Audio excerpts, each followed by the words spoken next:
Halo teman-teman pembelajar, kami dari kelompok 2 kelas Patologi B1, Psikologi Universitas Airlangga.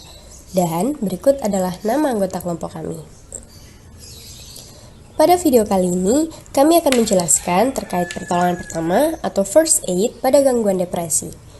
Nah, sebelum itu, perlu kita ketahui, ternyata banyak loh orang yang mengalami gangguan mental, baik yang disadari maupun yang tidak. Hal ini menunjukkan bahwa masih banyak orang yang tidak memiliki cukup informasi mengenai kesehatan mental. Sama halnya dengan gangguan fisik, gangguan mental pun juga memiliki cara pertolongan pertamanya. Karena jika kita salah menyikapi orang dengan gangguan mental, hal tersebut justru dapat membahayakan kesehatan mental penderita. Tidak menutup kemungkinan loh bahwa orang di sekitar kita juga mengalami hal yang sama. Maka dari itu, yuk kita pelajari lebih dalam terkait gangguan depresi. Sebelum itu, kalian sudah tahu belum sih apa itu gangguan depresi? Berdasarkan salah satu buku rujukan gangguan mental, yakni DSM-5, gangguan depresi ini merupakan salah satu macam dari gangguan mood. Gejala umum yang ditunjukkan oleh penderita gangguan depresi menurut DSM-5 adalah kesedihan, kekosongan, mood yang sensitif, serta penurunan fungsi tubuh dan kognitif individu. Nah, namun untuk lebih jelasnya, apa aja sih gejala yang terjadi pada orang dengan gangguan depresi? Yang pertama adalah kesedihan sepanjang hari. Biasanya ditunjukkan dengan adanya perasaan sedih, kosong, dan putus asa. Kedua, penurunan minat dan kesenangan terhadap hampir sebagian besar aktivitas keseharian. Ketiga, penurunan atau kenaikan berat badan yang signifikan di luar proses diet. Keempat, insomnia atau hypersomnia. Kelima, agitasi atau penurunan fungsi psikomotor hampir setiap hari. Keenam, kelelahan dan penurunan energi hampir setiap hari. Ketujuh, adanya perasaan tidak berharga atau perasaan bersalah yang dimungkinkan berupa delusi hampir setiap hari. Kedelapan, kesulitan untuk berkonsentrasi atau sering muncul perasaan ragu hampir setiap hari.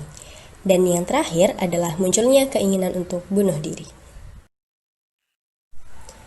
Nah, jika ada orang di sekitar kita yang mengalami gangguan depresi, pertolongan seperti apa sih yang bisa kita lakukan? Yang pertama adalah active listening. Dalam active listening, kita mengajak mereka untuk mencurahkan isi hatinya dan menjadi pendengar yang baik. Kedua, berempati dan memahami terhadap kondisi yang dialami. Ketiga, menyarankan penderita untuk mencari bantuan profesional seperti pergi ke psikolog. Keempat, mengantar dan menemani penderita pergi ke profesional. Kelima, menghibur, membuat tenang penderita, dan meyakinkan bahwa kita ada untuk mereka.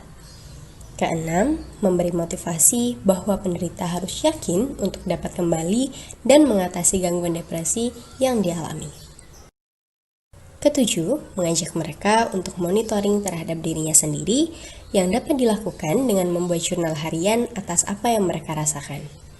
Dan yang terakhir adalah mengajak mereka untuk tetap berpikir positif dan menjaga mindfulness terhadap kondisi yang ada.